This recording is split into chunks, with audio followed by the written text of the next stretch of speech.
Hello everyone. Have a wonderful new year.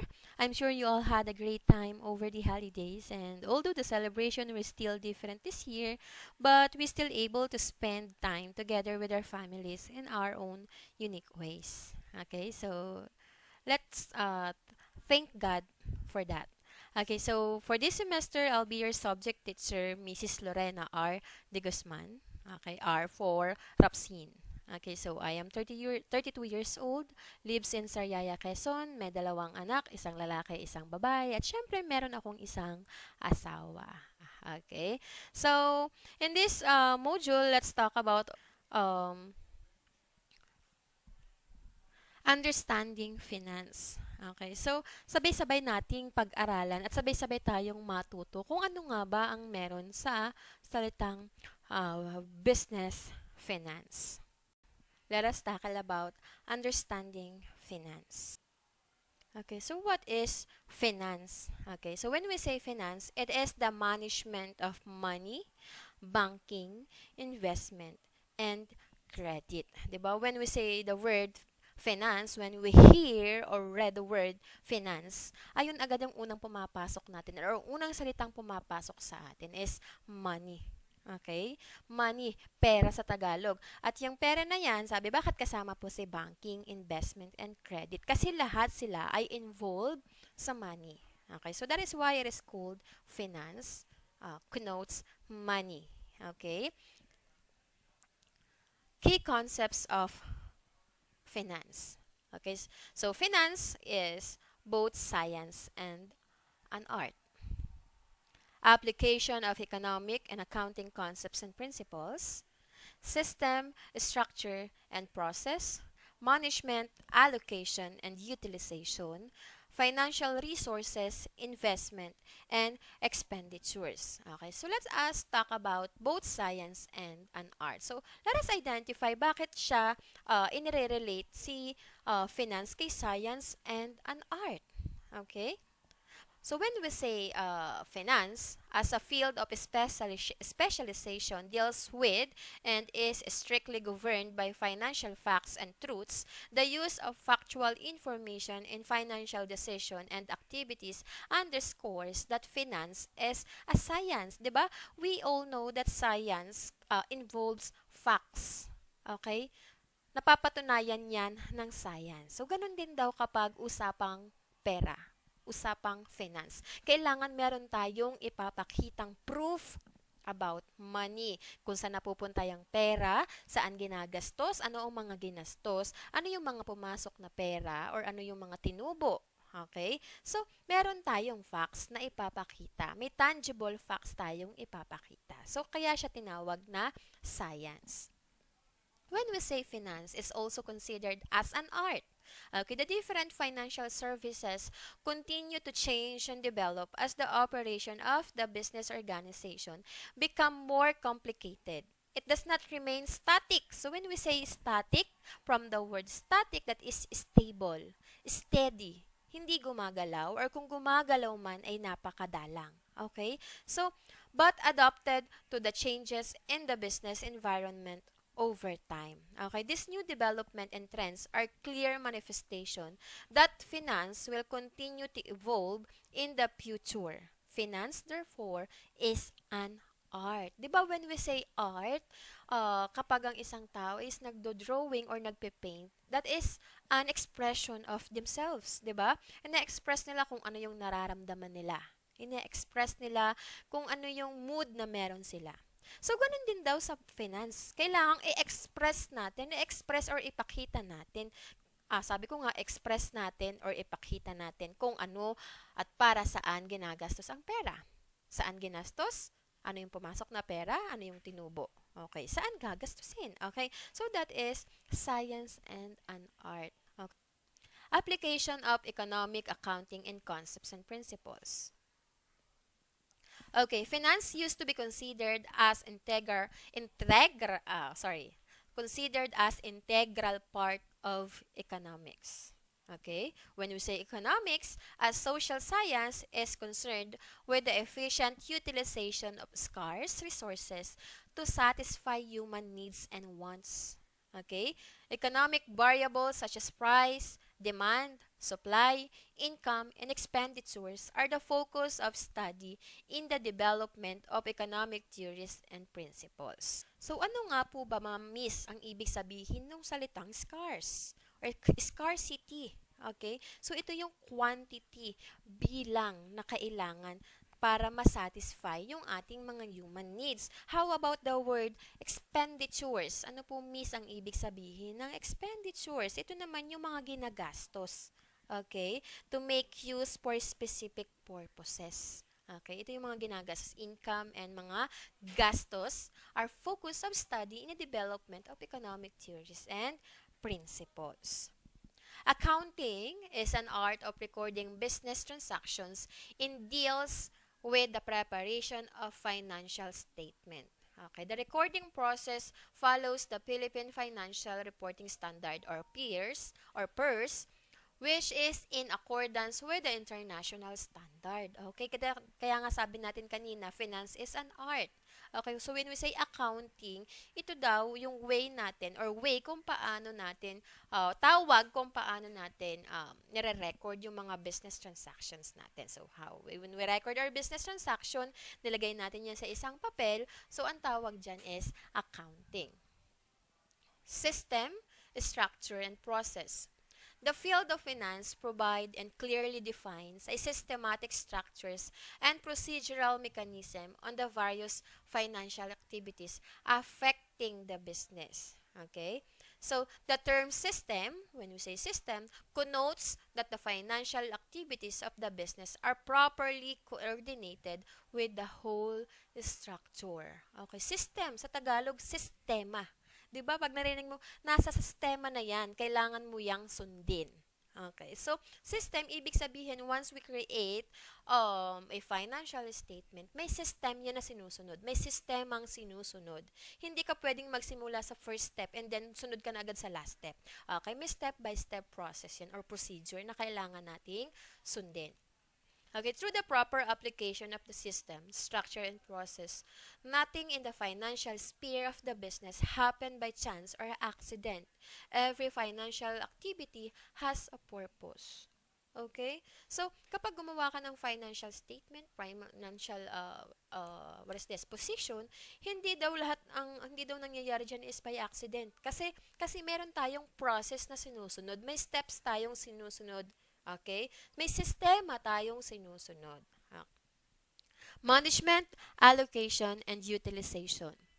Economically, the fundamental concern of finance is to ensure that the limited financial resources are correctly managed, allocated, and utilized in order to achieve the financial goal of the business. Okay, ano ba ang financial goal mo?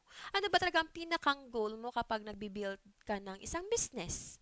Okay, 'di ba? So kailangan i-manage natin ng mabuti. Kung limited resources lang ang meron tayo, kailangan i-allocate natin 'to ng tama at gastusin 'to natin ng tama or utilize or gamitin natin ng tama. Okay? Kasi limited yung resources natin. That is why finance needs management, allocation, and utilization. In this context, management implies the efficient handling of business resources, particularly those that are financial in nature. Resources, investment, and expenditures. Okay.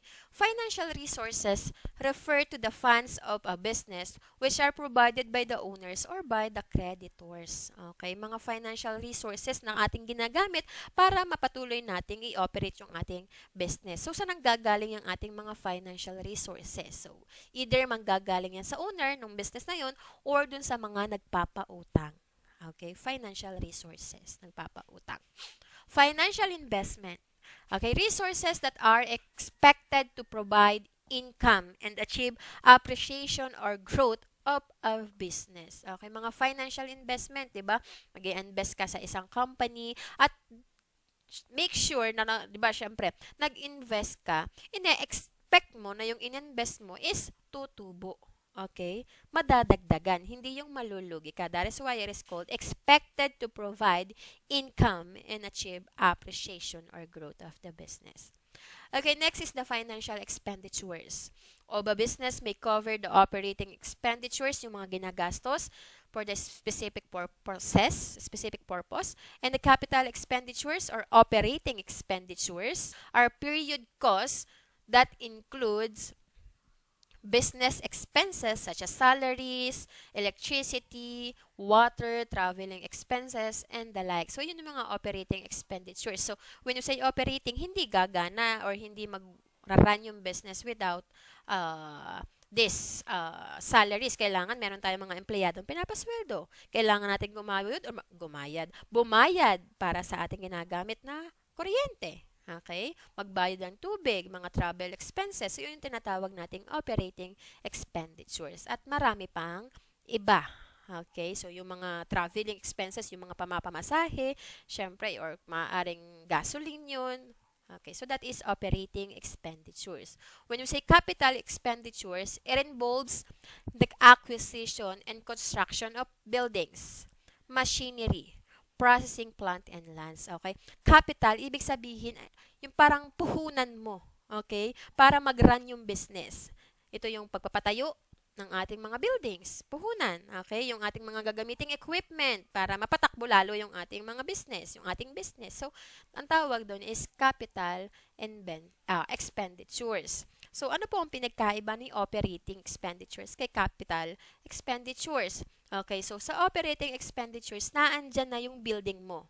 Okay, nakatayo na si building mo at kailangan mong gumastos para mapatakbo mismo yung business. Okay? Si capital expenditures, ito naman yung mga puhunan mo para maipatayo yung iyong or magsimula yung iyong business. Okay? Capital expenditures.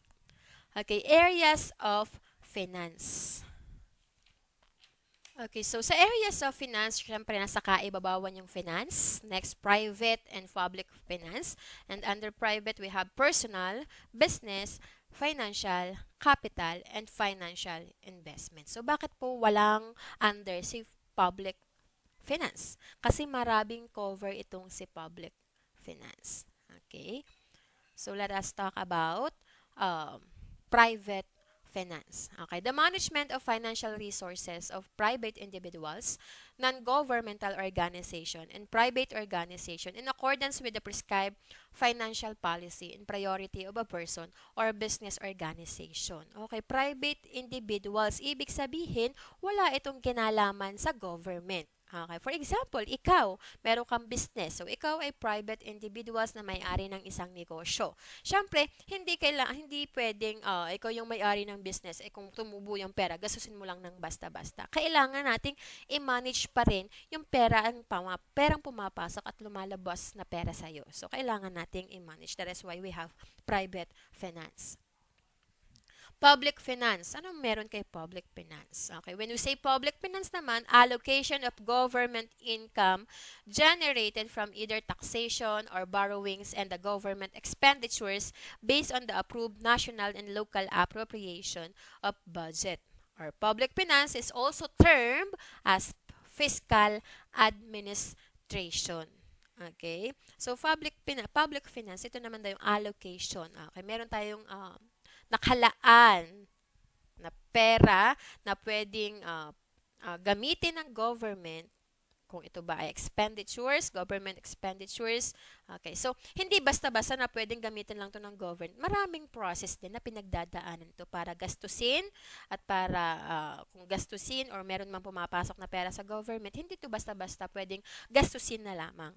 May pinaglalaanan or may process or steps na kailangang sundin bago mapakaalaman ng government yung pera. So, may ma-manage din doon. Okay, so personal finance is under private finance. Okay, personal finance is a subcategory of private finance which is directed towards the management of personal resources of an individual. Okay, income is allocated based on the individual personal needs such as household expenses, education, hospitalization, and acquisition of personal and real properties. Okay, 'di ba? Kapag meron kang income, sarili mong pera. Okay, saan mo ina-allocate yung pera na yun? Saan mo inilalaan yung pera na pumapasok sa'yo, di ba? Pambayad ng mga utang, kuryente, tubig, pagbayad ng loan, panggastos sa pag-aaral, nakalaan para sa pagpapahospital. Okay, so kung gusto mong bumili ng lupa, ng bahay, so ginagamit natin yung ating income. Business finance. Okay, it is an area of finance that focuses on the handling and management of financial resources of a business organization. Okay, so when we say financial management, it focuses on the capital budgeting decision or investment decision on the acquisition of assets and corresponding financial scheme. Okay, capital market. It is an area of business finance that studies the different financial institutions and their functions that provide assistance to both private and public borrowers of funds. Okay, capital market. Meron tayong pwedeng kumuha diyan ang public and private institution. Okay, pwede silang humiram ng pera. Okay, borrower of funds, mag-borrow ng funds. Okay. Financial investment includes business decision about the value and price of stocks and bonds, portfolio analysis, market analysis, security analysis, and behavior of the investors. Function of a business or functions of a finance officer. Okay, the finance officers plays a crucial role in the whole business organization. She acts as the very financial traffic officer to almost all business transaction with monetary consideration. Okay, the finance officers is also expected to be the shock absorber of budgetary requests and requirements of other functional units of a business. When we say shock absorber, sa kanila kasi pumapasok yung mga request. Okay, yung mga requirements na kailangang makuha or maggagamitin para mag-grant kung ano man yung gustong gawin or hingin ng ating mga businessman. Okay, mga businessmen. So, ano nga ba ang functions of finance officer? Number one, operating decision, investing decisions, and last one is financing decision. So, when we say operating decision, okay, operating decision affecting the routine operating activities of a business. Okay, so for example, a merchandising business is largely involved in the buying and selling activities. Okay, so the focus of the financial officer is to focus mainly on the buying, selling, and operating expenses. When we say investment decision, it deals with choosing small and large project with several investment opportunities. In making an investment decision, a large amount of money is involved. Okay, so hindi ka pwedeng mag-invest na meron ka lamang 10,000. Okay, lalo na kung yung pag-i-investan mo is malaking business. So, sabi dyan, a large amount of money is involved. Okay, so an erroneous investment decision will have an adverse effect on the entire business operation. Okay, making an erroneous investment decision can lead to the downfall of the business.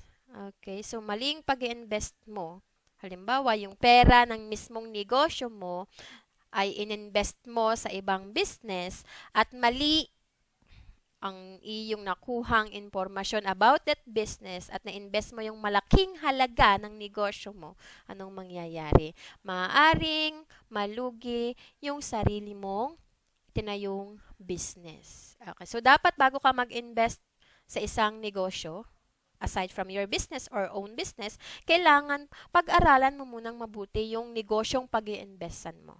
Okay? Kung hindi, malulugi ang sarili mong negosyo. Okay, investment decision also include placing an extra money or funds to stocks and bonds. Okay, kapag nag-invest minsan yung mga stock and bonds yung kinukuha mo kasi mas malaki yung kikitain mo doon.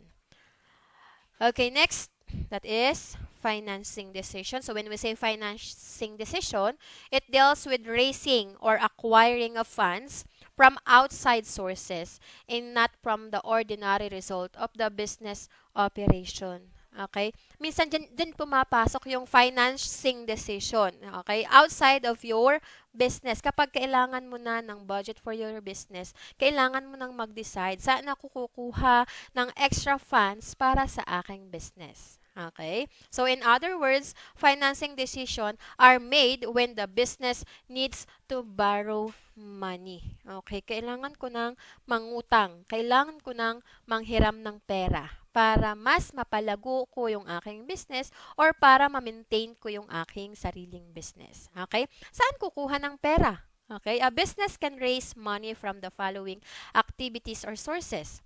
Sa operations, sa mismong kita ng iyong business, sa mga investors, kung merong gustong mag-invest dun sa business mo, sa mga nagpapahiram ng pera, okay, so dun yung pwede mong pagkuhaan ng pera na pwede mong magamit for your business. Okay, so that is financing decision. Okay, so that's the end of this lesson for this week module.